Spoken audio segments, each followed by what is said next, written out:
इस कार्यक्रम के पुण्यार्जक परिवार हैं श्रीमती प्रमोद जैन धर्मपत्नी श्री राजकुमार जैन, पुत्र अनुज जैन दिल्ली, श्रीमती शिखा जैन धर्मपत्नी श्री ऋषभ जैन, पुत्र सिद्धार्थ जैन अरिहंत जैन ऑस्ट्रेलिया, श्रीमती नुपुर जैन धर्मपत्नी श्री कार्तिक रमन, पुत्री मायरा गुड़गांव। सोहनलाल सरोज देवी सेठी, आशीष निशा सेठी, रियान सेठी, अभय, सारिका, अतिशय लोहाड़िया, पारस, मोनिका काला, नायशा, जोरहाट, असम। श्री प्रकाश चंद, श्रीमती पद्मा सेठी भोपाल मध्य प्रदेश, श्री सुरेश, श्रीमती कमला चांदीवाल जलगांव। डॉक्टर तेज कुमार सौगानी जी की पुण्य स्मृति में धर्मपत्नी डॉक्टर अचला सौगानी, सुपुत्री महिमा सौगानी, श्रीमती मोनिका जैन धर्मपत्नी सुपार्श्व जैन, श्रीमती प्रियंका जैन धर्मपत्नी अमित जैन, पार्णिका पार्श्वी देशना, बड़े भ्राता श्री माणक चंद एवं सौगानी परिवार, 8 अंबिका कॉलोनी, सांगानेर, जयपुर। श्रीमती अनंतमती जैन धर्मपत्नी श्री अशोक कुमार जैन, पुत्र गौरव जैन, वैभव जैन, पुत्र वधू स्वाति जैन, सुपौत्री प्रत्युषी जैन, नेहरू नगर, गाजियाबाद। सुशीला बंडी की पुण्यतिथि की स्मृति में प्रवीण चंद बंडी, सूर्यकांता बंडी, सुरेश बंडी, उषा बंडी, प्रमिला पाडलिया, मंजुला शाह, बसंतमाला दोषी, Mangla Gulati. Shri Parasnath re rolling mills limited, Durgapur 1, Bardhaman, Paschim Bangal. Amita Jain, wife of Anil Kumar Jain, Sangeeta Jain, wife of Vipin Kumar Jain. Shri Shreyansh Kumar Jain, Shrimati Santosh Jain, Kanpur, Vipul Jain, Aradhana Jain, Parul Jain, Gurgaon, Atul Jain, Purnima Jain, Suchit Jain, Aryan Jain, Noida. Shri Digambar Jain, महिला शास्त्र सभा, Suryanagar, Ghaziabad. Nishant R Shah, Aarti N Shah, Ananya N Shah, Veer N Shah, Caterpillar Science private limited, Ahmedabad. Bharat Kumar Chimanlal Shah, Geetaben Bharat Kumar Shah, Raunak Bharat Kumar Shah, Mitali Raunak Shah, Devesh Bharat Kumar Shah, forum Devesh Shah, Moksh Devesh Shah, वृष्टि हेतवी, निजामपुरा, बड़ोदरा। माणक चंद, कमला देवी, राकेश, नीतू, ऋषभ एवं आयुषी मुशरफ, B123, सेठी कॉलोनी, जयपुर, राजस्थान। जय जिनेन्द्र। 8 काम मोके 8 गुण अड्ढे अणुव में सिद्धे 8 पुड़ विणि विठे निठिय कजेय वंदिमो नित्यम। पंच परमेष्ठी भगवान की जय। पिछली ज्ञानशाला की कक्षा में जो हमने पढ़ा चारित्र का, उस वर्णन के पश्चात जिसमें प्रथम अधिकार वहां समाप्त हुआ, जिसका नाम था रत्नत्रय अधिकार। आज की इस ज्ञानशाला की कक्षा से हम दूसरा अधिकार, जिसे उपयोग अधिकार नाम दिया गया, उसे हम प्रारंभ करते हैं। आचार्य भगवान कुंद कुंद स्वामी महाराज के समग्र साहित्य में उपयोग से संबंधित जो गाथाएं लिखी है, उनमें से मुख्य मुख्य गाथाओं का यहाँ पर संकलन किया गया है और उस उपयोग अधिकार में सर्वप्रथम द्रव्य गुण पर्याय की यहाँ पर चर्चा की गई है, जिसे हम समझते हैं। पज्जय विजुदम दौवम दौव विजुत्ताय पज्जयाणत्थि दोर्णम अनण्य भूदम भावम समणा परोविमति। द्रव्य गुण और पर्याय, इन तीनों में से इस गाथा में आचार्य भगवान सबसे पहले द्रव्य और पर्याय की चर्चा कर रहे हैं। आइए समझते हैं। पज्जय विजुदम दौवम, पज्जय अर्थात पर्याय, विजुदम अर्थात वियुक्त रहित, दौवम अर्थात द्रव्य। पर्याय से रहित द्रव्य और दौव विजुत्ता यह अर्थात और, द्रव्य से वियुक्त द्रव्य से रहित, पज्जया अर्थात पर्याय, नत्थी नहीं होती है। क्या मतलब? पर्याय से रहित द्रव्य नहीं होता है और द्रव्य से रहित पर्याय भी नहीं होती है। तो क्या होता है? दोर्णम अनण्य भूदम, दोर्णम अर्थात जो दोनों हैं, दोनों कौन कौन? द्रव्य और पर्याय। ये कैसे हैं? अनन्य भूतम भावम, अनन्य भूत स्वभाव वाले हैं, अर्थात अन्य भूत अर्थात अभेद, एक, जो एक दूसरे के बिना नहीं रह सके, ऐसे स्वभाव वाले हैं। ऐसा समणा अर्थात मुनि महाराज परुविमति कहते हैं। ऐसे आचार्य भगवान शास्त्रों में बहुत स्पष्ट कहते हैं, पर्याय के बिना द्रव्य नहीं और द्रव्य के बिना पर्याय नहीं होती है। द्रव्य और पर्याय ये दोनों अनन्यभूत स्वभाव वाले हैं, अभेद स्वभाव वाले हैं। जहाँ द्रव्य है वहाँ पर्याय होगी ही होगी, जहाँ पर्याय है वहाँ द्रव्य होगी ही होगी, ऐसा हमें समझना चाहिए। ये दोनों एक स्वभाव वाले हैं, दोनों में कोई अंतर नहीं है। इस प्रकार आचार्य भगवान शास्त्रों में द्रव्य और पर्याय के संबंध में कहते हैं। भैया जी, गाथा का समझ में नहीं आया, थोड़ा और स्पष्ट करें। दो चीजों की यहाँ पर आचार्य भगवान ने चर्चा की, द्रव्य और पर्याय। पहले हम समझें द्रव्य क्या है और पर्याय क्या है। द्रव्य किसे कहते हैं? आचार्य भगवान ने, उमा स्वामी महाराज ने तत्वार्थ सूत्र जी में सूत्र लिखा, उत्पाद व्यय द्रव्य युक्तम सत और सत द्रव्य लक्षणम। जो उत्पाद व्यय और द्रव्य से सहित होता है उसे ही द्रव्य कहते हैं। किसी भी वस्तु का जो अस्तित्वपना है वही उस वस्तु का उस समय वह जिस रूप में है, जिस अवस्था में है, वह उसकी पर्याय कहलाती है। हम उदाहरण से समझते हैं, जैसे एक सोना है, वह सोना जो है वो किसी न किसी पर्याय रूप में तो होगा ही होगा, या तो वह कंगन रूप में होगा या कुंडल रूप में होगा।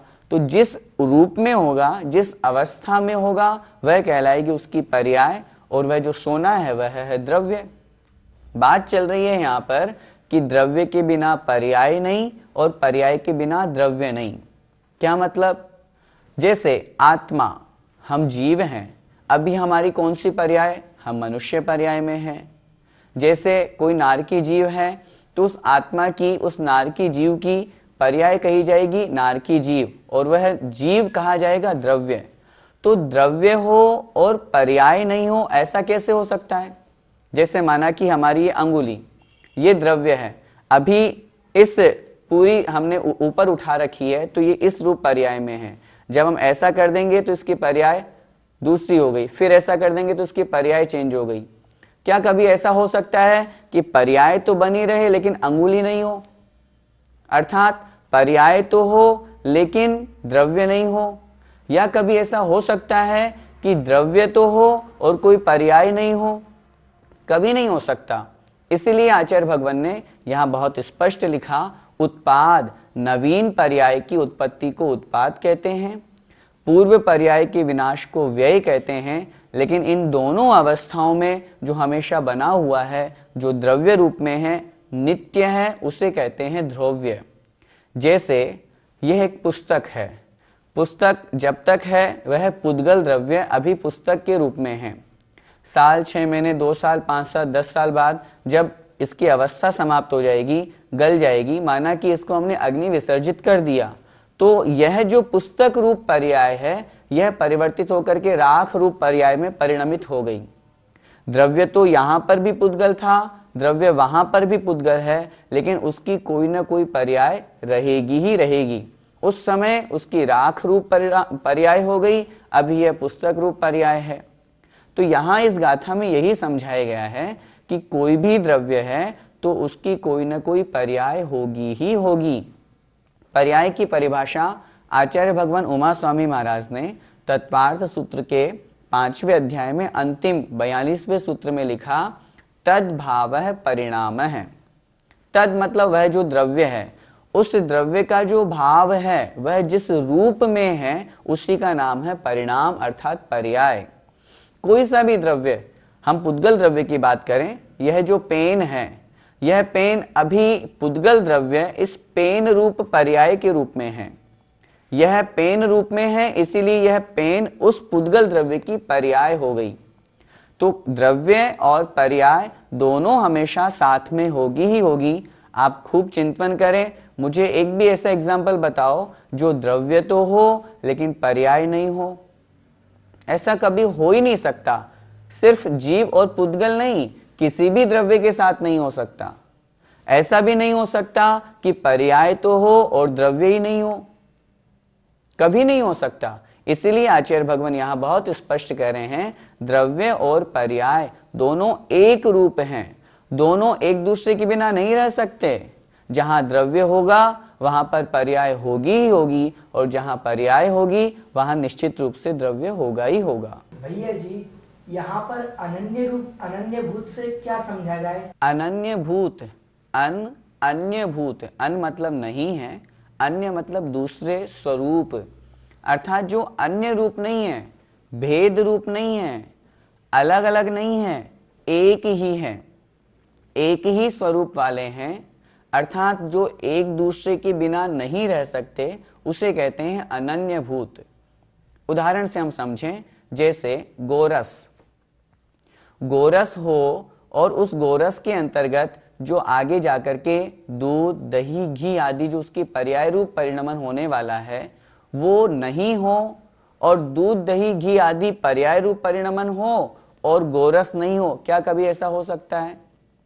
समझें फिर से, गोरस हुआ द्रव्य और वह गोरस दूध है, दही रूप परिणमित हुआ, घी रूप परिणमित हुआ, यह कहलाए उसकी पर्याय। हम आपसे पूछना चाहते हैं, गोरस हो और उसमें घी दूध रूप पर्याय परिणमित नहीं हो, ऐसा नहीं हो सकता। द्रव्य है तो पर्याय होगी ही होगी। हम ये कहें ये घी तो है लेकिन गोरस नहीं है, ऐसा कैसे कह देंगे? पर्याय है तो वह उसका द्रव्य तो होगा ही होगा। गोरस द्रव्य है तभी तो वो घी रूप पर्याय में परिणमित हुआ। यदि द्रव्य नहीं होता तो फिर वह घी रूप पर्याय में कैसे परिणमित होता?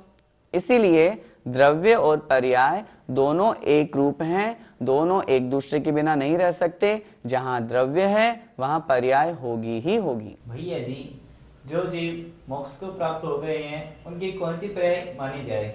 सिद्ध भगवान हैं, द्रव्य की अपेक्षा बात करें तो जीव द्रव्य तो है ही, अभी वो सिद्ध अवस्था में हैं तो वह सिद्ध अवस्था ही उनकी पर्याय है।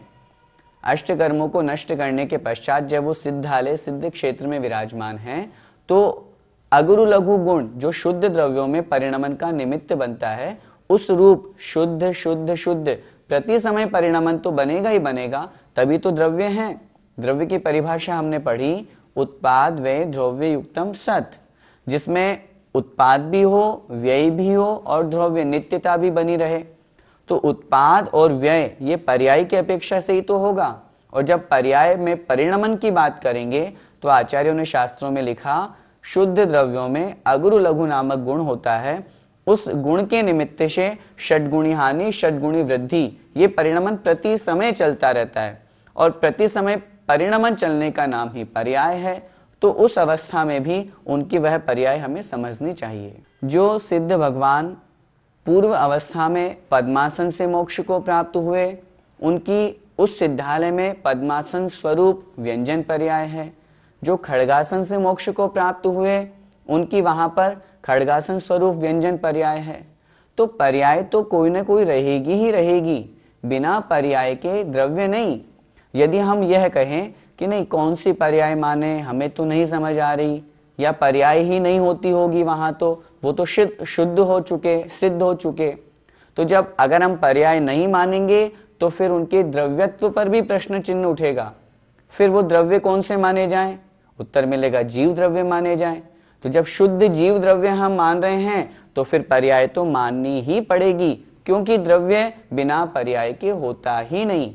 गुण पर्यायवत द्रव्यम, द्रव्य में गुण और पर्याय तो पाई ही जाती है, बिना पर्याय के द्रव्य होता ही नहीं है। द्रव्य और पर्याय इन दोनों की अनन्यता, इन दोनों की अभेदता को समझाने के पश्चात आचार्य भगवान कुंद कुंद स्वामी महाराज अब द्रव्य और गुण के बारे में समझा रहे हैं कि द्रव्य और गुण में क्या कोई अंतर है या वे भी अभेद रूप है।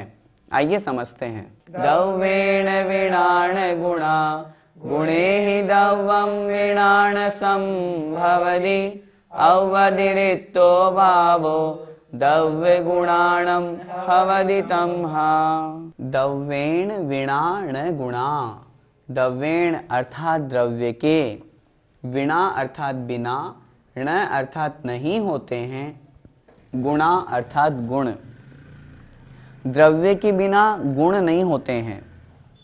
गुणे ही द्रव्यम वीणा न संभवति, गुणे ही गुण भी जो हैं वो द्रव्यम वीणा द्रव्य के बिना, न संभवति अर्थात नहीं होते हैं।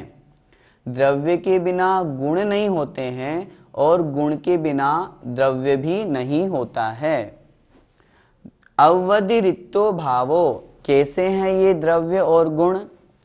अव्यतिरिक्त भाव वाले हैं। अव्यतिरिक्तो अर्थात अव्यतिरिक्त, व्यतिरिक्त मतलब अलग अलग, जुदा जुदा, यहाँ लिख रहे हैं जुदा नहीं हैं, अर्थात द्रव्य और गुण ये अलग अलग नहीं हैं, ये दोनों एक ही हैं, ऐसे स्वभाव वाले होते हैं। द्रव्य गुणाणम हवदि तमहा, तमहा अर्थात इसलिए, इसलिए द्रव्य और गुण अव्यतिरिक्तो भावो हवदि, अव्यतिरिक्त स्वभाव वाले होते हैं। क्या मतलब? एक बार फिर से समझें। यहाँ बात कर रहे हैं हम द्रव्य की और गुण की। पहली पंक्ति में कहा द्रव्येण विणाण गुणा, अर्थात जो गुण है वो द्रव्य के बिना नहीं होते, जो गुण है वो किसी न किसी द्रव्य के आश्रय से होंगे ही होंगे। गुणे ही द्रव्यम विणाण संभवति, और जो द्रव्य है वो भी गुणों के बिना संभव नहीं, कोई ना कोई द्रव्य है उसमें कोई ना कोई गुण पाया ही जाएगा, यह नियम है। इसलिए तमहा, इसलिए द्रव्य गुणाणम, द्रव्य और गुण कैसे होते हैं? अव्यतिरिक्तो भावो, अव्यतिरिक्त स्वभाव वाले होते हैं। अव्यतिरिक्त अर्थात अभेद, एक रूप, अनन्य रूप, जिसमें कोई अंतर नहीं, अलग अलग नहीं है, जो एक ही हैं। द्रव्य है तो गुण भी होंगे, गुण है तो द्रव्य के आश्रय से होंगे ही होंगे। इस प्रकार द्रव्य और गुणों के बारे में हमें समझना चाहिए। भैया जी, गुण किसे कहते हैं, जरा इसके बारे में बताइए। गुण की बहुत अच्छी परिभाषा आचार्य भगवान उमा स्वामी महाराज ने तत्वार्थ सूत्र ग्रंथादिराज में कही। द्रव्याश्रया निर्गुणा गुणाः, गुण किसे कहते हैं? जो द्रव्य आश्रया, जो किसी न किसी द्रव्य के आश्रय से रहते हैं। निर्गुणा, जिसमें कोई दूसरा गुण नहीं पाया जाता, उसी का नाम है गुण। जैसे जीव का जो गुण है वह है ज्ञान दर्शन। क्या ज्ञान गुण में दर्शन गुण पाया जाता है? उत्तर मिलेगा नहीं। क्या दर्शन गुण में ज्ञान गुण पाया जाता है? उत्तर मिलेगा नहीं। यह जो ज्ञान और दर्शन गुण है ये जीव द्रव्य में है, तो जीव द्रव्य के आश्रय से रह रहे हैं। क्या कभी ऐसा हो सकता है कि ज्ञान दर्शन सामने आप अलग करके दिखा सकते हो कि ये गुण अलग और जीव द्रव्य अलग? ऐसा हो ही नहीं सकता। तो कहने का तात्पर्य गुण जो किसी न किसी द्रव्य के आश्रय से होते हैं, जिसमें कोई दूसरा अन्य गुण नहीं पाया जाता, उसे ही गुण कहते हैं। यहाँ आचार्य भगवान द्रव्य और गुण की बात कर रहे हैं। ये दोनों अनन्य भूत हैं, एक ही स्वरूप वाले हैं। कैसे? जैसे क्या कभी ऐसा हो सकता है कि सोना तो हो, उसमें पीलापन तो हो, लेकिन सोना नहीं हो? स्वर्ण है तो पीत वर्ण उसका गुण हो गया, सोना हो गया द्रव्य, पीत वर्ण हो गया उसका गुण।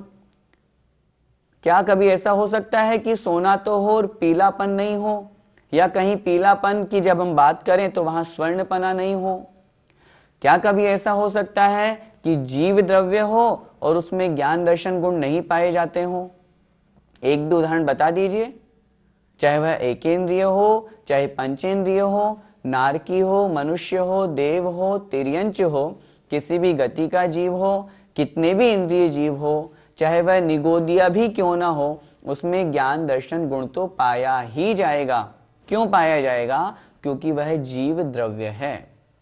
तो जहां द्रव्य है वहां गुण होंगे ही होंगे, और जो गुण हैं वो किसी न किसी द्रव्य के आश्रय से रहेंगे ही रहेंगे। इस प्रकार समझना चाहिए। भैया जी, गाथा में द्रव्य और गुण तो समझ में आ गए, लेकिन अब ये अव्यतिरिक्त भावों से हमें क्या लेना चाहिए? आपने द्रव्य और गुणों को समझ लिया। उन द्रव्य और गुणों का एक रूप होने का नाम ही है अव्यतिरिक्तो भावो, अर्थात अव्यतिरिक्त होना, अलग अलग नहीं होना, जुदा नहीं होना, उसी का नाम है अव्यतिरिक्तो भावो। उदाहरण से हम समझें। हम आपसे कहें सोना सामने रखा हुआ है, भैया एक काम करो, मुझे इसमें से पीलापन दे दो। सोना तुम रख लो, मुझे तो सिर्फ पीलापन दे दो। तो आप क्या बोलेंगे? नहीं दे सकते। कैसे देंगे? दे ही नहीं सकते। यदि सोना है तो पीत वर्ण उसमें से अलग नहीं किया जा सकता। क्यों? क्योंकि वह उसके साथ में ही है, अलग अलग नहीं है, प्रत्येक अंश में है। उसको हम पीलापन को अलग कर ही नहीं सकते। जैसे चांदी रखी हुई है, हम आपसे कहें हमें चांदी नहीं चाहिए, हमें तो बस उसका सफेद पर्ण जो श्वेत वर्ण है वो हमको दे दीजिए, उत्तर मिलेगा पूरी चांदी ले लो, दोनों चीजें आ जाएंगी। कहने का तात्पर्य है द्रव्य है और गुण है, दोनों एक साथ हैं, अलग अलग नहीं है। हम श्वेत वर्ण को और चांदी को अलग अलग दिखा नहीं सकते कि ये है श्वेत वर्ण और ये है चांदी और दोनों मिल गए, ऐसा नहीं होता है। हम जीव द्रव्य हैं। जीव द्रव्य में ज्ञान और दर्शन आदि, मुख्यतः अपन दो गुणों की चर्चा कर रहे हैं, ज्ञान दर्शन गुण की। ये ज्ञान दर्शन गुण प्रत्येक जीव द्रव्य में पाए जाता है। हम आपसे निवेदन करें, आप एक काम कीजिए, हमें ऐसे नहीं समझ में आ रहा, आप हमें ज्ञान दर्शन अलग बताइए और जीव अलग बताइए, क्या उत्तर मिलेगा? ऐसा कभी अलग हो ही नहीं सकता, कर ही नहीं सकते। इसलिए नहीं कर सकते क्योंकि ये दोनों एक रूप ही हैं, अलग अलग नहीं है। जो जीव है वह ज्ञान दर्शन रूप ही है और जो ज्ञान दर्शन है वह जीव रूप ही है। ऐसा भी नहीं है, जीव द्रव्य के असंख्यात प्रदेश होते हैं, तो कुछ प्रदेशों में ज्ञान गुण होगा, कुछ प्रदेशों में दर्शन गुण होगा, कुछ प्रदेशों में अन्य दूसरा गुण होगा। ऐसा भी नहीं होता, पूरे असंख्यात प्रदेशों में ज्ञान गुण है, दर्शन गुण है और अन्य भी गुण हैं। एक प्रदेश हमने अलग कर दिया और कहा ज्ञान गुण हमने ले लिया, शेष में नहीं रहा, ऐसा नहीं होता है। इस प्रकार बहुत स्पष्ट अपन समझें, चाहे जीव द्रव्य हो, पुद्गल हो, धर्म अधर्म, आकाश काल, कोई सा भी द्रव्य हो, उसमें जो गुण पाया जाता है वो अव्यतिरिक्त है, अलग अलग नहीं है, बिल्कुल मिले हुए हैं, एक रूप ही हैं और यही द्रव्य और गुण की विशेषता होती है। भैया जी, हमें द्रव्य गुण और पर्याय में क्या संबंध समझना चाहिए? संबंध तीन प्रकार के होते हैं, संयोग संबंध, संश्लेष संबंध और तादात्म्य संबंध। संयोग संबंध अर्थात जैसे हम हैं और हमने अंगूठी पहनी, जब चाहा मन उतार दी, अलग कर दिए, कपड़े पहने अलग कर दिए, संयोग हुआ और वियोग हो गया, इसका नाम है संयोग संबंध। दूसरा है संश्लेष संबंध, जो हमारी आत्मा का और कर्म का है, अर्थात एक क्षेत्रावगाह जहाँ संबंध होता है, जहाँ आत्मा का प्रदेश है, उसी प्रदेश पर पुद्गल कार्मण वर्गणा का जो कर्म रूप है वह भी विद्यमान है। कर्म निर्जरा आदि के माध्यम से हमने उस कर्म को अलग किया तो वह आत्मा शुद्ध हो गई, लेकिन जब तक दोनों साथ में थे, बिल्कुल एक क्षेत्रावगाही थे, यह कहलाया संश्लेष संबंध। तीसरा होता है तादात्म्य संबंध, जो कि गुण और गुणी का, जिसकी हम चर्चा कर रहे हैं, द्रव्य गुण और पर्याय, इनका पाया जाता है, जो एक रूप ही रहते हैं, अलग हो ही नहीं सकते। जैसे गुण और गुणी, हम बात करें गुण, ज्ञान दर्शन गुण, गुणी कौन? जो उन गुणों को धारण करने वाला है, अर्थात जीवात्मा। जय जिनेन्द्र। इस कार्यक्रम के पुण्यार्जक परिवार हैं श्रीमती प्रमोद जैन धर्मपत्नी श्री राजकुमार जैन, पुत्र अनुज जैन दिल्ली, श्रीमती शिखा जैन धर्मपत्नी श्री ऋषभ जैन, पुत्र सिद्धार्थ जैन अरिहंत जैन ऑस्ट्रेलिया, श्रीमती नुपुर जैन धर्मपत्नी श्री कार्तिक रमन, पुत्री मायरा गुड़गांव। सोहनलाल सरोज देवी सेठी, आशीष निशा सेठी, रियान सेठी, अभय, सारिका, अतिशय लोहाड़िया, पारस, मोनिका काला, नायशा, जोरहाट असम। श्री प्रकाश चंद, श्रीमती पद्मा सेठी भोपाल मध्य प्रदेश, श्री सुरेश, श्रीमती कमला चांदीवाल जलगांव। डॉक्टर तेज कुमार सौगानी जी की पुण्य स्मृति में धर्मपत्नी डॉक्टर अचला सौगानी, सुपुत्री महिमा सौगानी, श्रीमती मोनिका जैन धर्मपत्नी सुपार्श्व जैन, श्रीमती प्रियंका जैन धर्मपत्नी अमित जैन, पार्णिका पार्श्वी देशना, बड़े भ्राता श्री माणक चंद एवं सौगानी परिवार, 8 अंबिका कॉलोनी, सांगानेर, जयपुर। श्रीमती अनंतमती जैन धर्मपत्नी श्री अशोक कुमार जैन, पुत्र गौरव जैन, वैभव जैन, पुत्र वधू स्वाति जैन, सुपौत्री प्रत्युषी जैन, नेहरू नगर, गाजियाबाद। सुशीला बंडी की पुण्यतिथि की स्मृति में प्रवीण चंद बंडी, सूर्यकांता बंडी, सुरेश बंडी, उषा बंडी, प्रमिला पाडलिया, मंजुला शाह, बसंतमाला दोषी, Mangla Gulati. Shri Parasnath re rolling mills limited, Durgapur 1, Bardhaman, Paschim Bangal. Amita Jain, wife of Anil Kumar Jain. Sangeeta Jain, wife of Vipin Kumar Jain. Shri Shreyansh Kumar Jain, Shrimati Santosh Jain, Kanpur. Vipul Jain, Aradhana Jain, Parul Jain, Gurgaon. Atul Jain, Purnima Jain, Suchit Jain, Aryan Jain, Noida. Shri Digambar Jain, महिला शास्त्र सभा, Suryanagar, Ghaziabad. Nishant R Shah, Aarti N Shah, Ananya N Shah, Veer N Shah, Caterpillar Science private limited, Ahmedabad. Bharat Kumar Chiman Lal Shah, Geetaben Bharat Kumar Shah, Raunak Bharat Kumar Shah, Mitali Raunak Shah, Devesh Bharat Kumar Shah, forum Devesh Shah, Moksh Devesh Shah, वृष्टि हेतवी, निजामपुरा, बड़ोदरा। मानक चंद, कमला देवी, राकेश, नीतू, ऋषभ एवं आयुषी मुशरफ, B123, सेठी कॉलोनी, जयपुर, राजस्थान।